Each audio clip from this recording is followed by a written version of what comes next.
नमस्कार साथियों, मैं राजपाल खरोला देश के मन की बात कार्यक्रम के साथ एक बार पुनः आपके साथ उपस्थित हुआ हूं। और आज रविवार के बजाय सोमवार को ये कार्यक्रम हो रहा है, इसके ऊपर भी आपको जानकारी दूंगा क्या कारण है।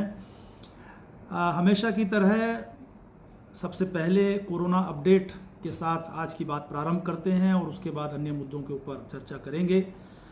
आज के जो हालात हैं वो देश में कोरोना के संक्रमित मरीजों की संख्या 25,90,000 लगभग 26 लाख का आंकड़ा हम छूने जा रहे हैं, जिसमें 50,000 हमारे देश के नागरिकों की मौत हो चुकी है। अभी तक एक सप्ताह में ये संख्या 4 लाख से ऊपर बढ़ी है और पूरी दुनिया में 7,65,000 लोगों की अभी तक जानें जा चुकी है और 2,50,00,000 के करीब पूरी दुनिया में लोग कोरोना से संक्रमित हैं।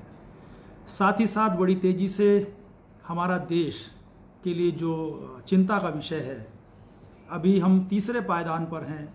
अमेरिका, ब्राज़ील और भारत तीसरे स्थान पर हैं। अमेरिका पहले स्थान पर है, ब्राज़ील दूसरे स्थान पर है और हिंदुस्तान बहुत तेज़ी के साथ दूसरे पायदान की तरफ जाने की ओर अग्रसर है, जो हम सब लोगों के लिए चिंता का विषय है।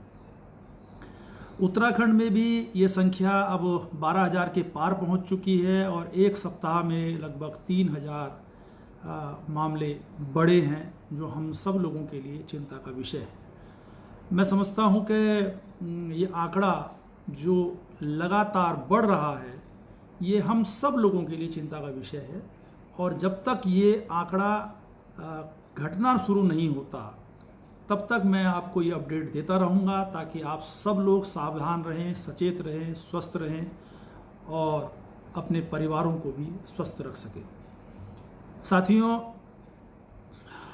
इस बार रविवार के बजाय सोमवार को कार्यक्रम कर रहे हैं।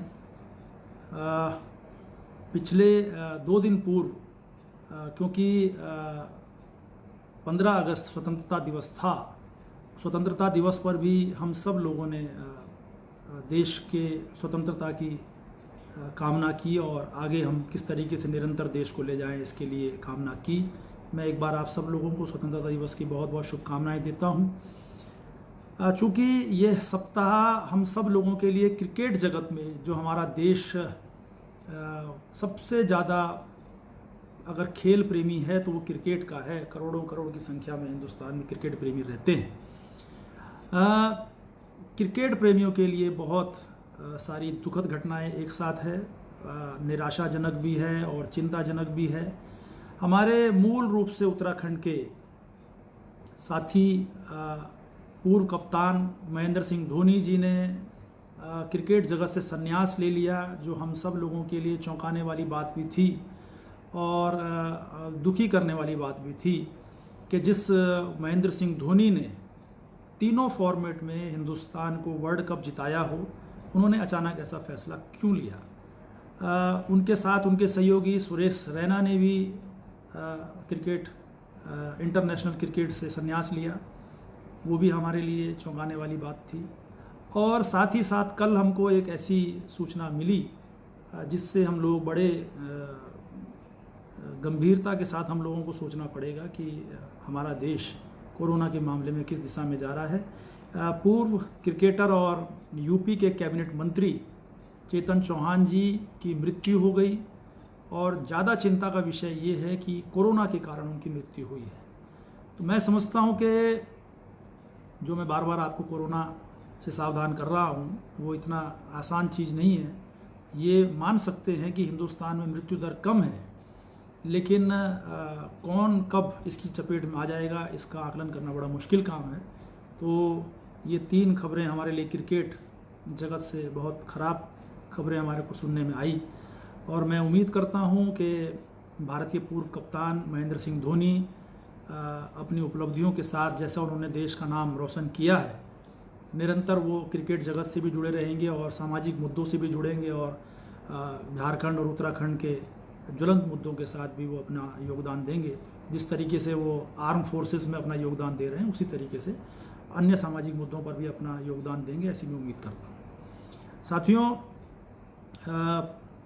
चूँकि एक विषय मैं आपसे 2 बार कह चुका हूँ कि रविवार के बजाय सोमवार, तो दरअसल ये बात कुछ लंबी है कि आज से 20 वर्ष पूर्व 15 अगस्त के दिन, आज से 20 वर्ष पूर्व मेरे पिता स्वर्गीय भोला सिंह खरोला जी का निधन हुआ। और चूँकि वो 15 अगस्त की संध्या का समय था और 16 अगस्त को अंत्येष्टि हुई, क्रिमिनेशन हुआ, तो वो एक दिन ऐसा था कि क्योंकि वो उत्तराखंड आंदोलन के जनक लोगों में एक रहे, और जब पूरे प्रदेश में उत्तराखंड आंदोलन चरम पर था, वो उस वक्त ऋषिकेश विधानसभा क्षेत्र के पूरे इलाके के अध्यक्ष, संयुक्त संघर्ष समिति के अध्यक्ष स्वर्गीय इंद्रमणि बडोनी जी के द्वारा उनको बनाया गया था। संघर्ष समिति जो बनाई गई थी वो सर्वदलीय संघर्ष समिति थी, उसमें कोई राजनीतिक पार्टियों का मामला नहीं था। और वो एक लंबा संघर्ष उन्होंने किया, और सन 2000 में 15 अगस्त को जब उनकी मृत्यु हुई, उसके कुछ समय बाद ही नवंबर के महीने में 2000 में उत्तराखंड बन पाया। तो एक टीस हमेशा से दिल में रही कि इंद्रमणि बडोनी जी, जिन्होंने इस कारवां को शुरू किया था, उनके सहयोगी के रूप में मेरे पिता ने इस पूरे क्षेत्र में इस आंदोलन को बहुत बड़ी संख्या में चलाया। हजारों हजार माताएं, बहनें, नौजवान साथियों ने इस आंदोलन में अग्रणी भूमिका निभाई थी। वो दोनों ही लोग उत्तराखंड को बनते हुए नहीं देख पाए थे, लेकिन क्योंकि व्यक्ति से बड़ा राष्ट्र होता है, हम उनकी पुण्यतिथि 15 अगस्त को न मना करके 16 अगस्त को इसलिए मनाते हैं क्योंकि 15 अगस्त हिंदुस्तान की आज़ादी का दिवस है और सब लोग उसको हर्षोल्लास के साथ मनाते हैं। तो अगर निजी स्वार्थों को देखा जाता तो फिर मैं 15 अगस्त को, बहुत सारे लोगों ने कहा कि इस कार्यक्रम को 15 अगस्त को होना चाहिए, लेकिन व्यक्ति से समाज और समाज से बड़ा देश होता है। तो हमने 15 अगस्त के बजाय पिछले 20 वर्षों से 16 अगस्त को ही हम इस कार्यक्रम को मनाते हैं। और क्योंकि कल ये कार्यक्रम था सोमवार को, तो कल हमने शहीद स्मारक में जाकर के पिछले 20 वर्षों की बात ही इस वर्ष भी वहाँ पर कार्यक्रम किया और सारे उत्तराखंड आंदोलनकारियों ने उनको अपनी श्रद्धा सुमन अर्पित करी। कल मैं जब इस सब प्रक्रिया में था तो मुझे कुछ ऐसी चीज़ें समझ में आ रही थी, या मैं समझना, कनेक्शन थोड़ा सा कट गया था। तो मैं कह रहा था कि जिस तरीके से मैंने इस भावनात्मक क्षण को देखा, बहुत सारे लोग भीगी पलकों से भी श्रद्धांजलि देते हैं पुराने दिनों को याद करके।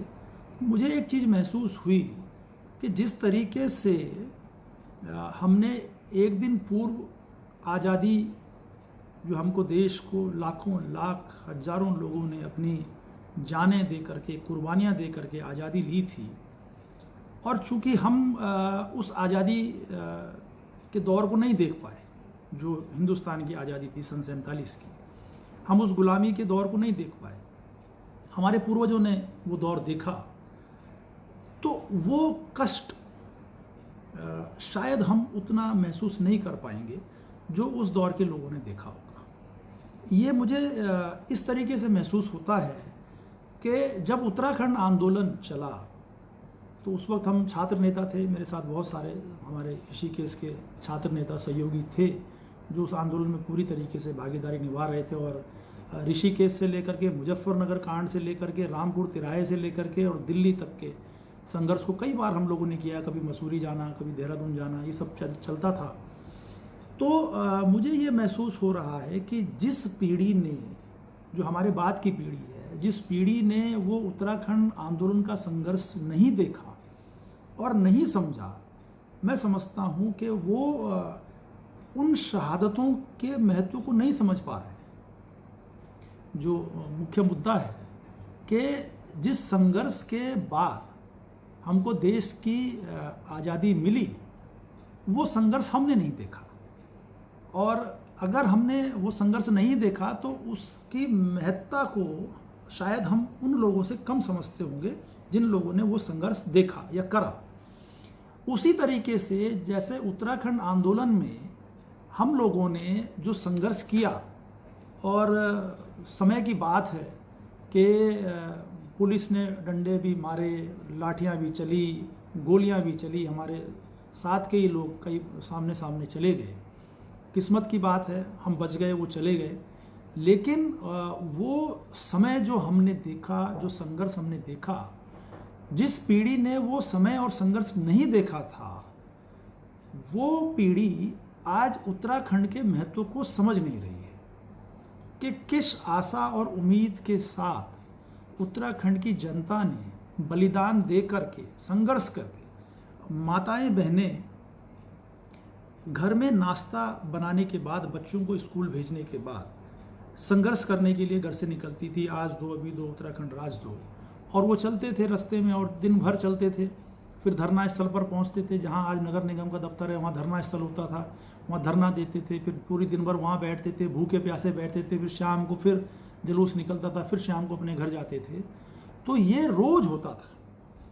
व्यापारियों ने अपनी दुकानें बंद करी, बहुत सारे लोगों ने अलग अलग वाहन, जो हमारे संघ हैं, उन्होंने अपनी बसों को बंद कर दिया। Auto union, Vikram union, tempo union, truck union, बस यूनियन, सब ने, व्यापारियों ने अपनी दुकानें बंद करी। जो भी जैसे भी संघर्ष कर सकता था, उसमें सहयोग दे सकता था, वो उन सब लोगों ने किया। लेकिन जो नई पीढ़ी है जिन्होंने उस संघर्ष को नहीं देखा, क्योंकि जब हम शहीद स्मारक में जाते हैं, जितने भी लोग शहीद हो गए, जितने लोग आज हमारे बीच से जा रहे हैं, उनकी जब भी वहाँ पर कभी पुण्यतिथि या उनका जयंती होती है, उस पर जब हम वहाँ शहीद स्मारक में ऋषिकेश जाते हैं, तो वो संख्या धीरे धीरे घट रही है। उसका घटने का कारण ये है कि एक तो वो लोग हमको इस दुनिया से छोड़ करके जा रहे हैं, और दूसरा कारण ये है कि हमारी नौजवान पीढ़ी ने वो संघर्ष देखा ही नहीं, उसको समझा ही नहीं, महसूस ही नहीं किया, तो फिर वो उस संघर्ष के बारे में जानेंगे क्या। मैं समझता हूँ कि मेरी नौजवान पीढ़ी से ये उम्मीद रहेगी, आशा रहेगी कि कृपा करके उत्तराखंड के आंदोलन के संघर्ष को समझें, जानें, और उसमें अब हम क्या भूमिका निभा सकते हैं उत्तराखंड के आगे बढ़ाने में, उत्तराखंड को आगे बढ़ाने में, उसके संघर्ष को आगे बढ़ाने में हम क्या भूमिका निभा सकते हैं, इसकी अब आवश्यकता है। अगर हमारी नौजवान पीढ़ी इसको समझेगी तो मैं समझता हूँ निश्चित तौर पर उत्तराखंड सही दिशा में आगे बढ़ेगा, और हमारे नौजवानों के हाथ में रोजगार होगा। हमारे माताओं बहनों के बच्चों का जो भविष्य का सपना उन्होंने संजोया था वो पूरा होगा। मैं ऐसी उम्मीद करता हूँ कि हमारे प्रदेश के नौजवान उत्तराखंड के आंदोलन को गंभीरता से पढ़ें, समझें, और इस संघर्ष को और आगे ले जाने का काम करें। इन्हीं शब्दों के साथ मैं आज अपनी बात को यहीं पर विराम देता हूँ। बहुत बहुत धन्यवाद। जय हिंद, जय भारत, जय उत्तराखंड।